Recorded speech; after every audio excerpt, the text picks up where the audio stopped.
राजस्थान देशी विदेशी पावनाओं के स्वागत के लिए तैयार हो गया है। उनकी सुख सुविधाओं के विस्तार और यहां उनको घर जैसा माहौल उपलब्ध कराने के लिए सरकार ने अपनी प्राथमिकताओं के साथ नीतियों को मंजूरी दे दी है। इसमें निजी क्षेत्र के निवेश को प्रोत्साहन के साथ पर्यटन इकाइयों के लिए अनुकूल माहौल तैयार करने पर जोर दिया गया है। राजस्थान देशी विदेशी पावनाओं के स्वागत के लिए तैयार हो गया है। उनकी सुख सुविधाओं के विस्तार और यहां उनको घर जैसा माहौल उपलब्ध कराने के लिए सरकार ने अपनी प्राथमिकताओं के साथ नीतियों को मंजूरी दे दी है।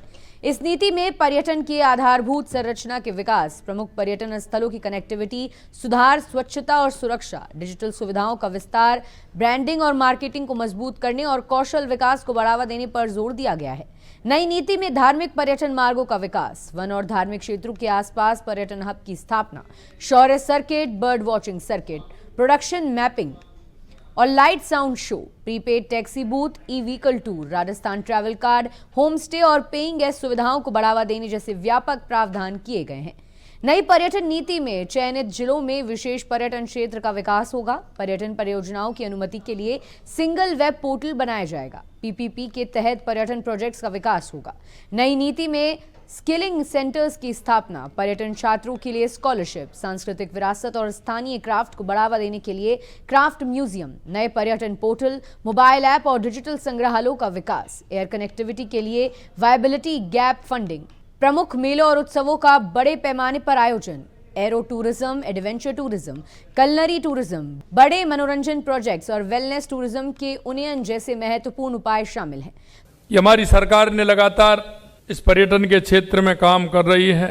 हमने प्रवासी राजस्थानों को भी अपनी मातृभूमि से और भावनात्मक रूप से जुड़ने का अवसर भी हमने दिया है, बल्कि उन्हें राज्य के विकास में सहभागिता का मौका भी हम देने जा रहे हैं।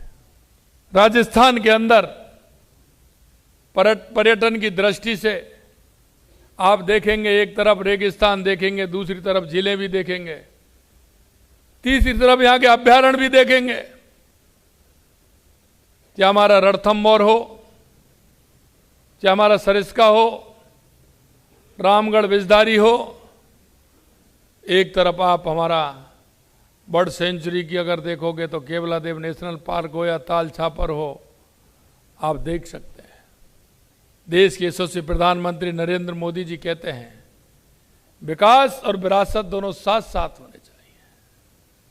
विरासत के लिए हमारे पास मेहरानगढ़ है, कुंभलगढ़ है, चित्तौड़गढ़ है, लोहागढ़ है, जयगढ़ है, आमेर है। आप जब देखेंगे तो निश्चित रूप से उस विरासत को भी आप देखेंगे। ऐसी विरासत राजस्थान के अलावा दुनिया में आपको कहीं नहीं मिलेगी। पर्यटन सुरक्षा को सुदृढ़ करने के लिए call centre, tourist assistant force, panic button आधारित सुरक्षा प्रणाली, सीसीटीवी और फीडबैक सिस्टम भी नीति में शामिल किए गए हैं।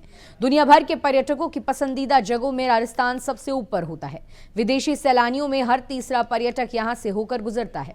पर्यटन के क्षेत्र में यह मुकाम यूं ही हासिल नहीं हुआ है। इतिहास, किले और महल केवल ईंट, गारे और पत्थर की इमारतें नहीं होती हैं। इनमें बनावट, वास्तुशिल्प और कारीगरी का जादुई अक्स देखने की बड़ी संख्या में सैलानी आते हैं। राजस्थान आने वाला हर पर्यटक यहां पहुंचकर इसको नजदीक से देखने को उत्सुक रहता है। यहां की सांस्कृतिक विरासत आज भी इतिहास गाथा के रूप में हमारे सामने जीवित है।